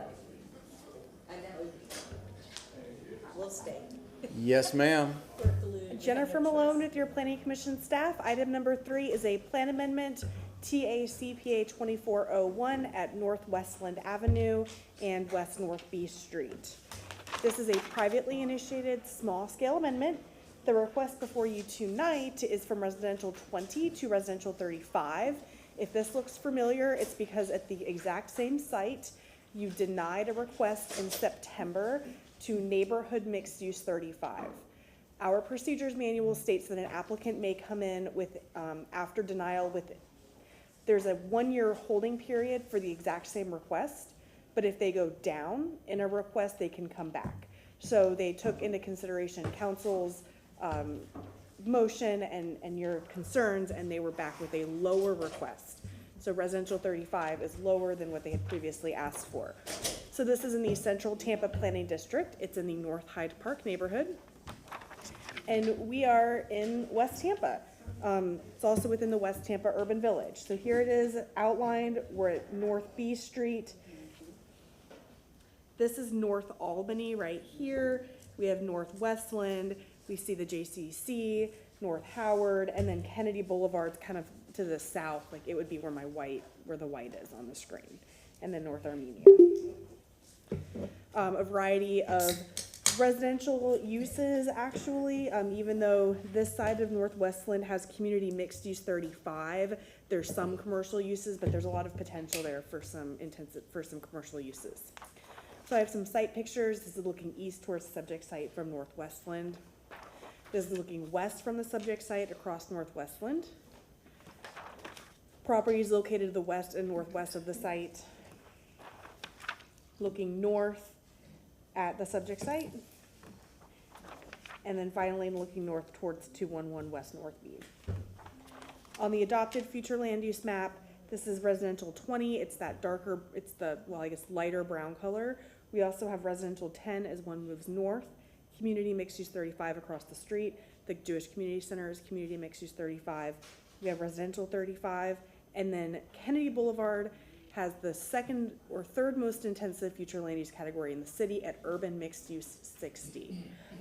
So as we can see, as one moves north from the corridor into the neighborhood, we do have that transition in land use pattern going from urban mixed use 60 to community mixed use 35 to residential 20.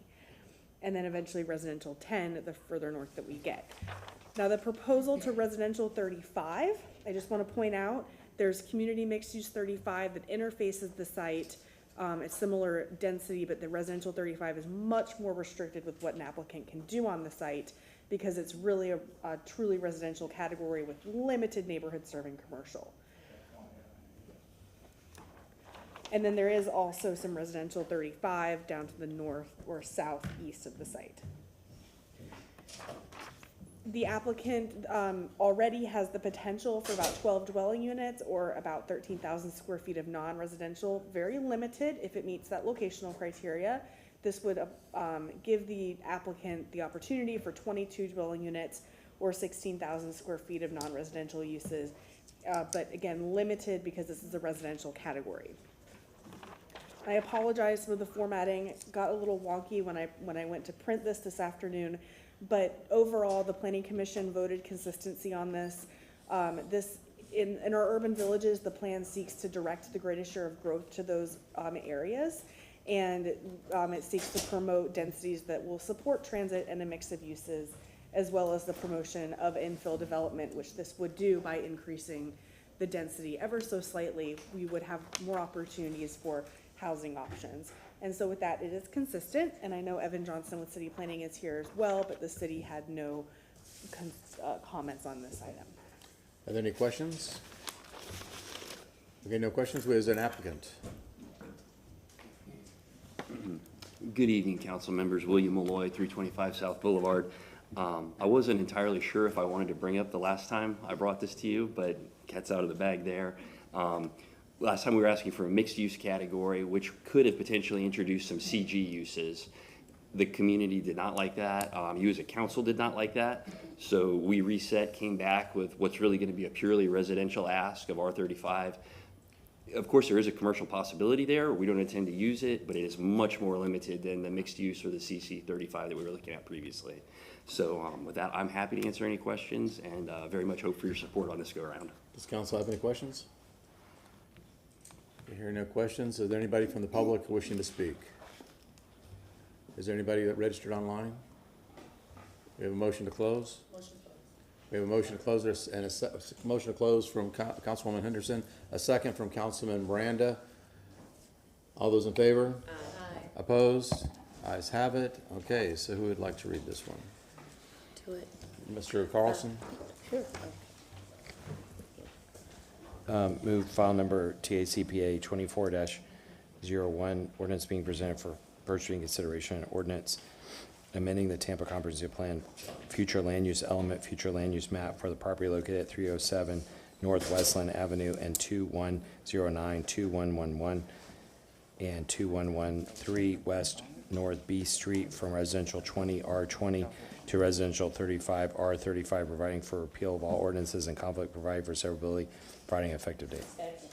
We have a motion from Councilmember Carlson, second from Councilmember Henderson. All in favor? Aye. Any opposed? Motion, Go ahead. motion carried unanimously. Second reading and adoption will be held on July 18th, 2024 at 10 a.m. located at Old City Hall, 315 East Kennedy Boulevard, 3rd floor, Tampa, Florida, 33602. With Vieira absent at vote. With Vieira absent at vote. Thank you very much. So for items 4 and 5, these are quasi-judicial. If you're going to speak on any items 4 and 5, please stand, raise your right hand, and we'll swear you in. We do not have anybody registered online, so it's just the folks in the room. Do you swear or affirm that the testimony you're about to give is the truth and nothing but the truth? All right, go ahead, sir. Eric Cotton, Development Coordination. The Item number 4 on the agenda, the first of the two alcohol cases is AB 22409 for a property located at 226 South Boulevard. It's on Boulevard between Fielding, or along, it's on Boulevard, Fielding, and Platt. The applicant is Mark Bentley, who I believe is represented by Ryan Manassi tonight, and the owner is Pelori Holdings. Property is owned CG, which is commercial general. The applicant is requesting an EB2 for a restaurant use with beer, wine, and liquor for consumption on premise only. There's an existing restaurant on site that currently has an AB1 approval.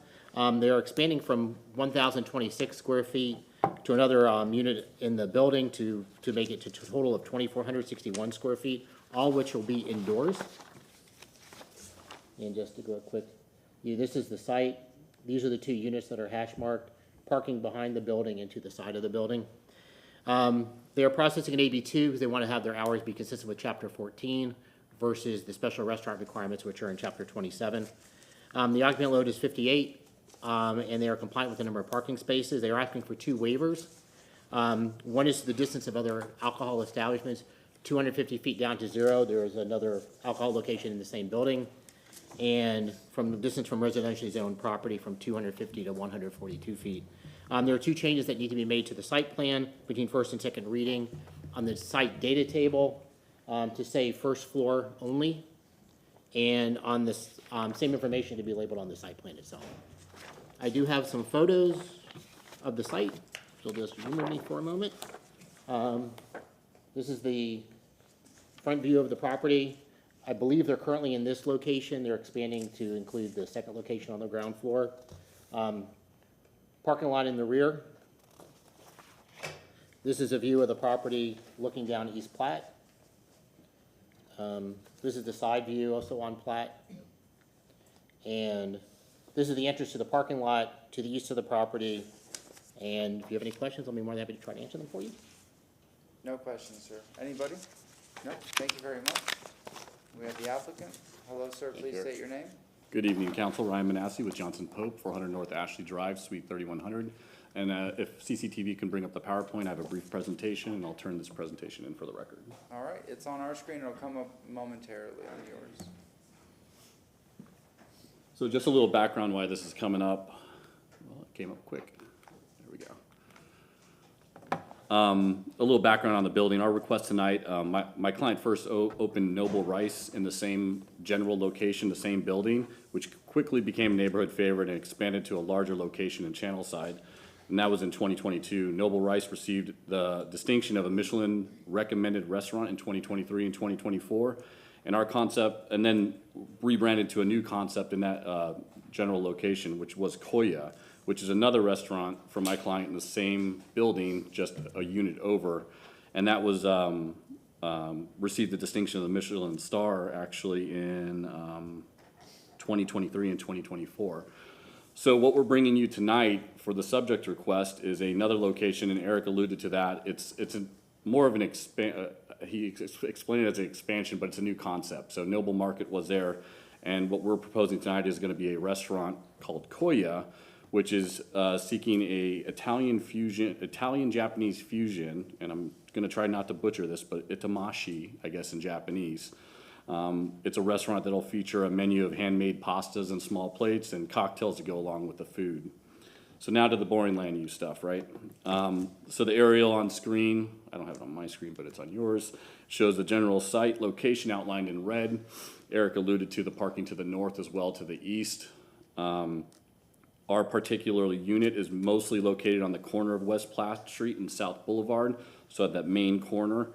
And then you could see the parking area again to the east and north of the building. It is a mixed-use building. There's other users in it as well. The site plan, it's the overall area. Again, we're not, to explain the situation itself, the exterior is not changing at all. The parking's not changing. It's not considered a change of use. So there'll be no new parking or changes to the exterior of the building or whatnot. Again, this is just an interior modification to 2 units to really expand this new concept of our client. And again, we're requesting a restaurant, and as you know, a restaurant has to have food continuously served during alcohol consumption. Zooming in on it a little bit, I outlined the 2 units in blue. Eric advised the one AB1 that's approved is on the top part already, and then the lower portion of the unit is going to be combined with that to make this new concept. One of the reasons that we didn't do another AB1, the main reason is for a special restaurant in Hillsborough County, you have to have 150 seats, and we have an occupancy of 58. So obviously it's a very small build or a small restaurant, and it's kind of funny how that works because you'd think this would be more of an administrative approval because of the low occupancy, but because we don't meet that threshold, we get pushed into this category of restaurant for a special use too. Eric did indicate we are seeking hours consistent with Chapter 14 as well. Let's see. Something to annotate, the entire AB area is indoor only. There's going to be no outdoor consumption, no outdoor area of operation. Now to get to the waivers, I think my PowerPoint went away. Whoops, there we go. We are requesting 2 waivers tonight from the distance from residential and AB sales. I'd like to first point out that the distance to other AB sales establishments is 0, and that's due to our existing AB1 permit and my client's other property, Koya, that has an AB permit as well. And because it's on one site, it's 0. We feel it's almost impossible to meet the 250 feet AB sales establishment to other AB sales establishments in this type of urban environment, which has a mix of zoning districts and uses. Additionally, we believe that these distances were in place mostly to avoid the concentration of bars and clubs. And again, our request before you is for a restaurant. As for the residential waiver, again, it's a mixed-use environment. The zoning in the area is consistent of that as well. And also, the property is along a mixed-use corridor. So it's really where you want to promote these type of uses. You know, again, my client is a great corporate citizen and professional business operator, as well as a great neighbor to the community. We've received no oppositions to this request, even from close-by neighbors. You know, he's used to having these type of AB permits issued from the city and being in compliance with the permits and being a good citizen with them. In conclusion, I guess it went off screen, sorry guys. I'll just read it. We believe that the request meets the general standards of Section 27-129 for the special use permits. It provides for a new restaurant at this location. Again, no changes to the site and maintains the existing footprint. It's limited to the restaurant use and with that consumption on premises only. And again, it's along a mixed-use corridor village, so it supports this type of use. With that, I'd be happy to answer any questions, should you have any, and we'd respectfully request your approval. So, at this location, I thought it was a market that was coming soon. Now they've abandoned that and they're going to a restaurant with what you described. That's correct. The AB1 was for what was called Noble Market, and it was the smaller unit to the north side of what I showed you. This is going to expand and just become a full-blown restaurant. Okay, no outdoor music, and the hours of operation, you already mentioned. Okay. Yep. Any questions or comments from council members? If not, I'll go to public comment. That building's been there for a long, long time. It was the name of some individual downtown that was an appraiser or something. It's an old building, and it's you know, and just to annotate my point previously, it's not a change of use because we're maintaining I that understand. existing. That's all. Yeah, but it's kind of cool to bring these new concepts into an old building in Tampa. Thank you. Used to be a grocery store, a market like Interesting. 80 years ago. Anybody in the public wish to speak on item number 4? Motion to close. Second. We have a motion to close from Councilmember Clendenin, second from Councilmember Vieira. All in favor? Aye. Councilmember Miranda, would you mind reading item number 4? Yes, sir, I'll read it. Item number 4, file AB 2/24-08. Oh, I've got the wrong one. Special AB 2/24-09. Ordinance being presented for first reading consideration. Ordinance approving a special use permit SU 2 for alcohol beverage sales, restaurant consumption on premise only, making lawful the sale of beverage regardless of alcohol content, beer, wine, and liquor on that certain lot, plot, or tract of land located at 226 South Boulevard, 2825 West Platte Street, and 217 South Feeling Avenue, Tampa, Florida, more particularly described in Section 3, providing that all ordinance or parts of ordinance conflict are repealed, repealing AB 1/22-008, providing an effective date. We have motion. And with a revision sheet. We have a motion from Councilmember Miranda with a second from Councilmember Vieira, including the revision sheet. All in favor? Aye. Any opposed? Thank you very much. Thank you, City Council. Motion carried unanimously. Second reading and adoption will be held on July 18th, 2024 at 10 a.m. located at Old City Hall, 315 East Kennedy Boulevard, 3rd floor, Tampa, Florida, 33602. Thank you very much. Last item for the summer. Go ahead, sir. Eric Cotton, City of Tampa Development Coordination Office. I have been sworn. Last on the agenda tonight is AB 224-10 for a property at 6102 South MacDill Avenue. Located at the intersection of MacDill and Interbay. The applicant is Terry Haley, and the property owner is BYM Retail LLC. The property is zoned CG General or Commercial General. The applicant is requesting an AB2 for a small venue with beer, wine, and liquor sales for consumption on premise and package sales for consumption off premise. The proposal is for 882 square feet indoors and 760 square feet of outdoors for a total alcohol request for 1,642 square feet. Just a brief view of the site plan. Again, Interbay, MacDill, parking is to the north. Strip center, existing strip center, this is the location where the applicant is proposing the alcohol sales. They're asking for 3 separate waivers. One, the distance from other alcohol establishments from 250 to 22 feet, and from residentially zoned properties from 250 to 65 feet, and a 19% reduction in parking from 53 spaces to 43 spaces. There are some changes that would need to be made between first and second reading to the site plan, including the language sales area should not be located within a parking or loading space or area, and all permits issued after April 1st, 2011 shall keep a copy of the adopted ordinance and associated site plan, quote, alcoholic beverage sales permit, unquote. I do have some photos. Again, this is an existing strip center. The alcohol concept will be on over here. This is the intersection. Be in that location of the building. You can see there's an existing restaurant there now. And just some other views of the property. This is looking east at the site. This is west of the site. And then this is the view from, another view from MacDill. Council have any questions? Any questions? Nope. Thank you very much. Applicant, yes, sir?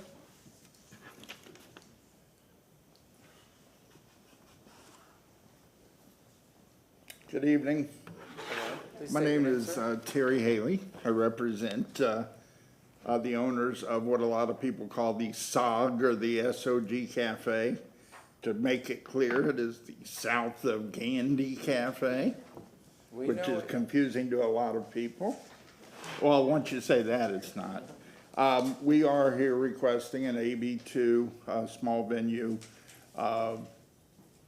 in order to sell beer and wine on premise for consumption and also off premise sales to be consumed off premise. The establishment has been in operation a little over 3 years. They're well known in the community. They have a good reputation. In fact, I have something I would like to enter. From what I've seen, everything I've been told, we're in 200% approval rate over opposition because I have 2 approvals. Okay, and one I got here tonight from someone, like I say, I want to enter that in.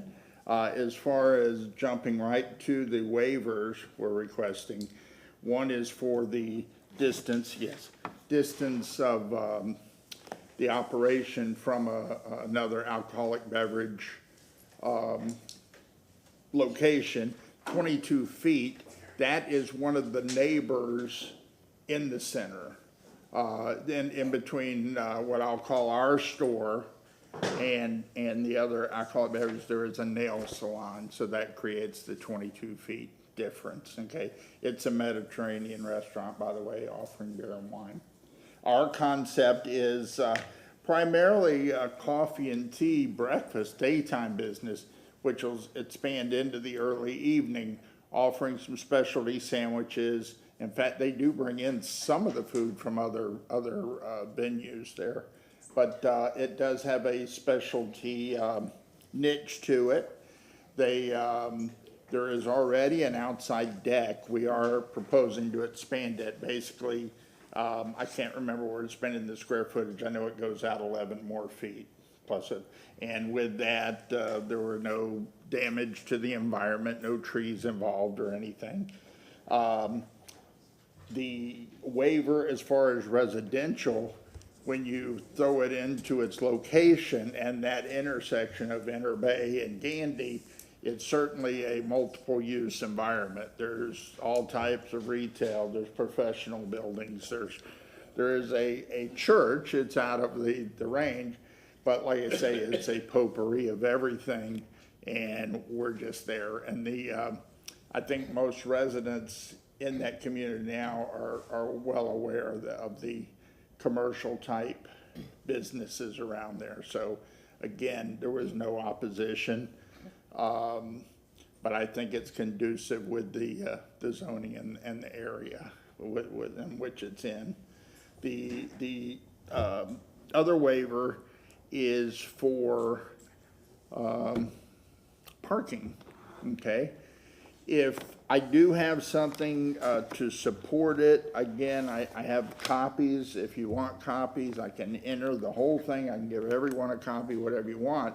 But I did a little primitive research and came up with conclusions on the parking, okay? What I did was I took the center itself, each individual unit, its use or whatever, went to code, multiplied it out, bingo, bango, bongo. And what I came to the conclusion is at 100% occupancy of all the different uses and stuff, we come up with a deficit of 19, I think it's 19%. Yes, 19%. My support would be there. I'm sure every business, including us, wish we could operate all of our hours at 100%. But unfortunately, that's not going to happen. So what I did one step farther, and again, I can pass these out if you'd like. I went, I broke down each business, the use, and then the hours of operation. And I basically did my hash marks or whatever.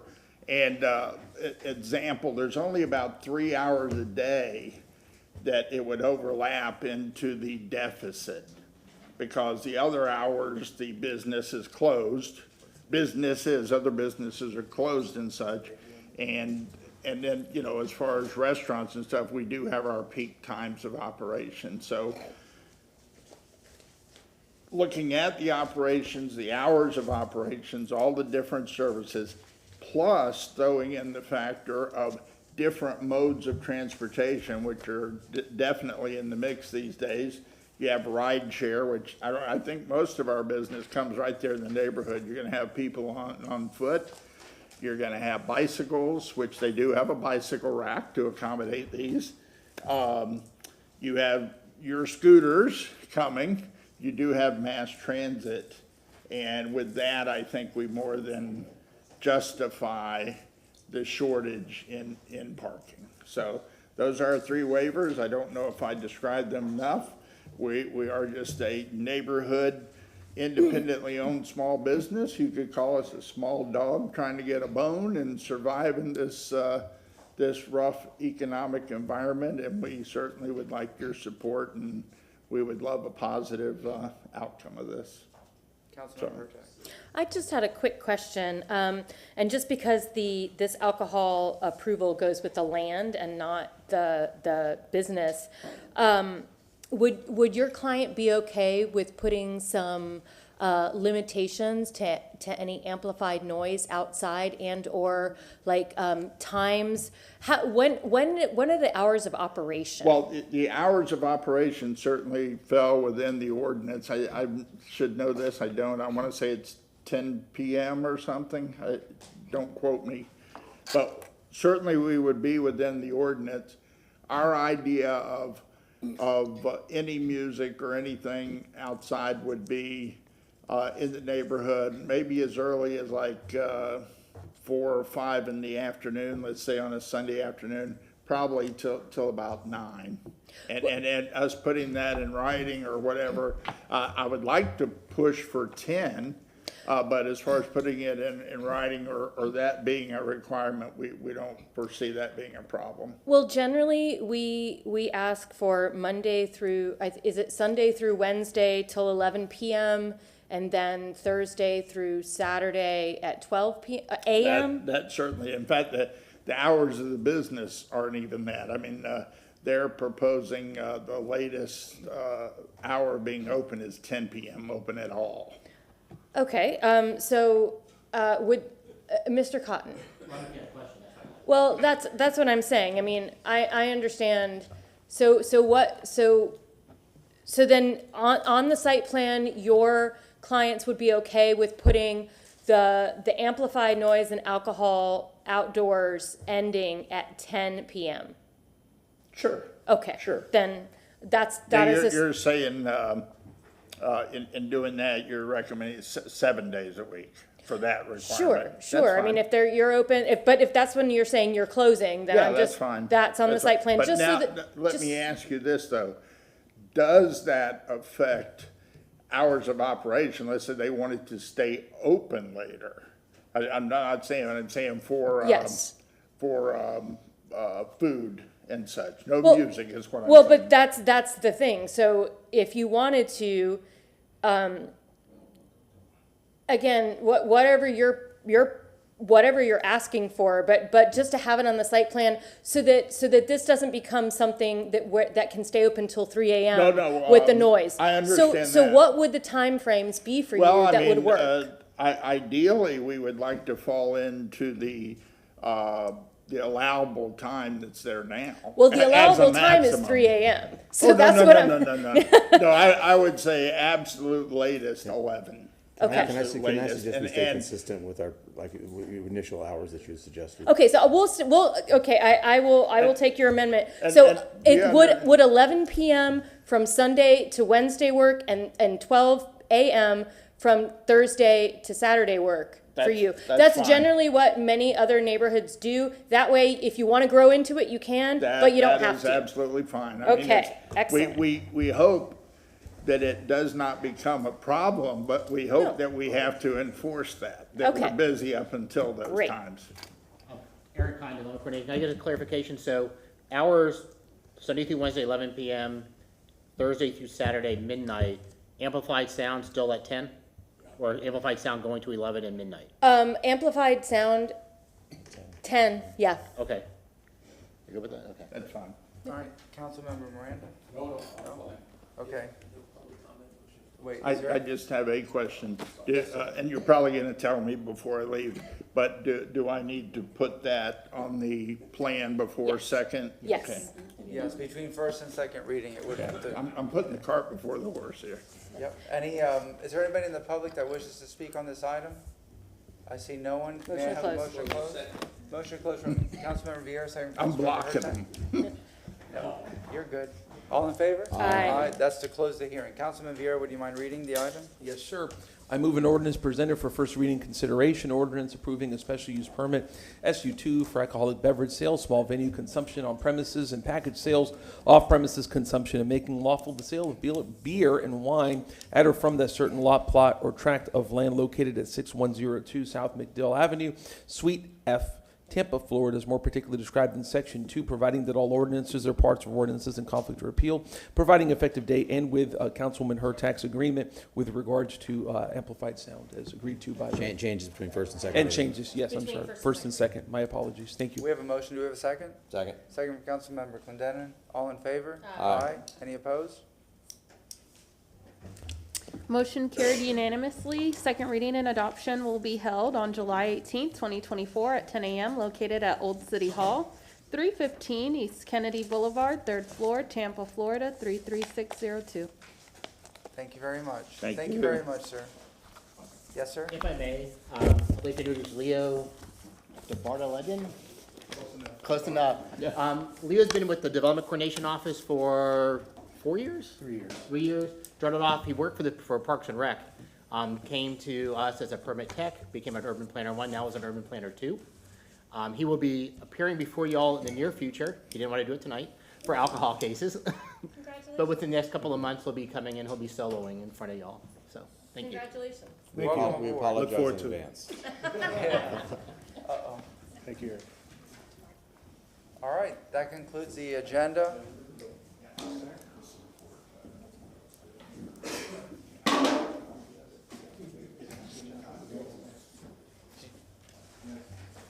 Councilmember Carlson, new business? One thing real fast, because we can't talk to each other outside this room, you know, a lot of staff have left economic development and CRA. It's really important who we pick as interim in the CRA. I know this is not the CRA meeting, but it's really important who we pick in the interim, and it's really important who we pick long-term. We need continuity of the projects and things that we've been working forward. I think that one or more of the folks who have left are willing to come back on a part-time basis. If we are interested in that, I met with the chief of staff yesterday, encouraged him to look at that. Whatever we do, we need to make sure we have a really good person. We only have 2.5 years to continue to implement the vision that we were just getting started implementing. Thank you. Thank you very much. Councilmember Hurtak? I would just add to that I would really actually be looking at a professional interim that does this for a living. We interviewed one initially, and just to get a consultant. Yeah. In the meantime, I think, but again, we really shouldn't be talking about this now. We should be talking about this during the CRA. So I would 100% agree with you, and we should have something ready by CRA time to discuss. Thank you very much. Councilmember Clendenin? Happy break. Woohoo, happy 4th. Yes, ma'am. Councilmember Henderson? Welcome Omega Psi Phi Fraternity Incorporated 84. They're everywhere. They are everywhere. They're everywhere. Portland Gold, black men all over Tampa. They're About 40,000. Yeah. They're all over. They're all over the whole town. They're wearing their shirts everywhere. Yes, Yeah. donating 8,400 books. Children in Hillsborough County and lots of other different things, voter registration, financial literacy. They have a great platform, plenaries going on at Tampa Convention Center. So welcome to Tampa. welcome to Tampa, and thank you for your economic impact. Oh, yes. Councilmember Vieira? Yes, sir. A couple cleanup ones, if I may. On July 18th, I wanted to move. We have a report on the Historical Marker Committee on World War I African-American soldiers at Memorial Park Cemetery. I wanted to move that to a written report, if I may. We have a motion, Councilman Vieira, second from Councilman Miranda. All in favor? Aye. Any opposed? Yes. Then on August 1st, I wanted to move these two reports. Again, I'm just trying to clear the agenda to a written update on Hive disability-friendly housing and report on repaving of 30th Street.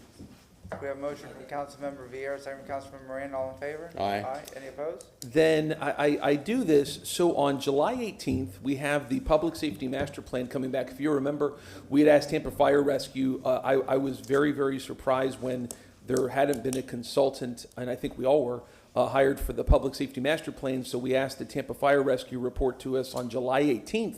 On the status of the consultant. So I had done that originally for a written staff report, and apparently I guess our new rules say that if it's a written staff report, we can't talk. So what I wanted to do was to change that to have a Tampa Fire representative, could be the chief, could be whoever, just to be available for questions so that we can discuss it in the event that we do. If they've hired a consultant, I don't have much to say, but you know. We have a motion from Councilmember Vieira, second from Councilmember Miranda. Discussion, Mr. Shelby. And Councilman, just a question. What you're asking them to do is not prepare a presentation, am I correct? Yes, sir, just to be available for questions so that it enables us to discuss if we need it. Thank you. All right, all in favor? Aye. Any opposed? And then this is another cleanup one. On August 1st, we also have a request that I made for the Public Safety Master Plan proposed budget for TPD and TFR. Again, I moved that from a written report to a staff report. We do not need to have a presentation. A written report is fine, but just be available for questions in the event that we wish to discuss. We have a motion from Councilmember Vieira, second from Councilmember Miranda. All in favor? Aye. Any And that's opposed? it. Thank you, Council. Councilmember Miranda? Sometime back, a week or two, I made a motion to have people come in and discuss the rate increase, but I've seen now on television where they have all over, some in this county, so I don't think that's necessary. Okay. The public's listening everywhere. All right, we Do have, you want to remove that from the agenda then? Is there? I want to rescind it if possible. So second. Do we know which date? Yeah, he just wants to remove it from the agenda. Do I have to recuse myself? No. If we're removing it? no, you're taking it off. I don't have, it's an administrative, so I don't have to recuse myself on it. It's ministerial, and what it does is it removes from the agenda, and it's my opinion that that would not Okay, require you thank to you. abstain. We have a motion to rescind that, Did you have a date original. for that? Do you know what date it was? What date it was? I don't. I forgot what it was. Okay. You know, I said sometime in August or something, I think I said. It wasn't a date specific. September, August, or September. Motion received and filed. We have a motion from Councilmember Miranda, second from Councilmember, Oh, for the removal of yes, the. Hurtak, all in favor? Aye. Any Council- opposed? Council, if I can, I've been asked to ask council to look at its calendar to consider the meeting you return. Mind you, this is when the mayor is going to make her budget presentation. You notice, even with some changes, there are multiple staff reports, and of course, the calendar now says which council member is the one who made it. If there's somebody who would like to convert it, just as Council Member Vieira did, which is an excellent point, to look back and see which can, be just as a written report or to a date further down the road. But just know that July 18th, of course, there's no night meeting, but you'll know it'll be a very full agenda. Councilmember Hurtak? I will take out, Abby Feely comes to us at the first week of every month on the land development code reform process. Since we're not gonna be here the first week, it would only be 2 weeks later till her next report. I say that, I would like to rescind Abby Feely's July 18th report on the land development code reform process. We have a motion from Councilmember Hurtak, second from Councilman Vieira, all in favor? Aye. Any opposed? My name's on here twice, but the item is duplicated. It's the same. Mobility. Yeah, it's the same thing duplicated. So we should just, I don't know if we have to make a motion, but we should just remove the duplicate. From what date is that? It's, July 18th. it's a 5-minute report from mobility, but it's on here twice, so we should just remove one of them. I don't think we need a motion for that, do we? Okay. Yeah, correct the calendar for July 18th on the duplicate Carlson motion regarding mobility. So leave one and take the other one off. All right, we have a motion from But you still Councilmember. want it, yeah. Yeah, Okay. Carlson with the motion, second from Councilman Vieira, all in favor? Aye. That's just to clean up that agenda. And then Councilmember Hurtak? I have staff to present a communications plan for the city's workforce development strategy and release and implementation of the Good Jobs, Great Careers Collaborative Workforce Ecosystem Plan. So I would like to move that. August 22nd, looks like it has, actually, I'm going to ask that staff, I'm gonna move that to a written staff report. All right, we have a motion from Councilmember Hurtak, second from So- Councilmember Vieira to move that to a written staff report. And if I have questions, then we can, if any of us have questions, we can set another date, another time. Okay, all in favor? Aye. Any opposed? Councilman Vieira? Yes, sir. And I may move the West Tampa Little League Monument. I want to see what the, I'll check up. I may do a memo on it. How about a just written FYI. report? Yeah, and that's what I may do. I want to see on what they're going to say. I'll find it next week, but I will likely do that. Just FYI for the agenda. And I forgot to make one motion. May I, sir? Yes, you can. And it's very brief. Y'all remember I'm doing a commendation to that nice young woman, Elizabeth, who came to speak to us on Holocaust Remembrance Day. I forgot to make one for her grandmother, who's a Holocaust survivor, that she came to City Council to speak on her grandmother, was not well received by some of the audience, so I wanted to give her a commendation. It's Andrea Clara Feldman, if I may. Second. We have a motion from Councilmember Vieira for an off-site commendation, second by Councilmember Henderson. All in favor? Aye. Any opposed? Yes. Dear Council, I've been informed that if you look at the agenda for the 18th for a presentation from FDOT, there's going to be a motion forthcoming from Vic B-Day that will be taken off the agenda and will be scheduled in October, just that it hasn't come through yet in time for you to make this motion, but just to let you know that presentation will not be appearing on the agenda, and while you'll be in recess, we expect that to come through. I oppose that because of what just happened at the TPO, so I would recommend that come before October. Not necessarily July 18th, but I would like them to come back before October and explain themselves. How would you like that communicated to Mr. B-Day? Then, I mean, I would ask, I'm gonna make a motion that, What? It's That- Mr. Carlson's motion? yeah, so I'm sorry, then So I would make a motion that they come back, before when? On the agenda, or a different day? no, different day. It doesn't have to be that day, but they, Assuming that they're not able to attend on the 18th, that I would make a motion that they be requested to come back by what date? Or do you want it before, you said you? yeah, I want Otherwise it it's before coming- October, so sometime in August. How about- August, it looks like we don't have, on our regular session for August 22nd, there's a bunch of assessments, but there are no, Presentations? presentations.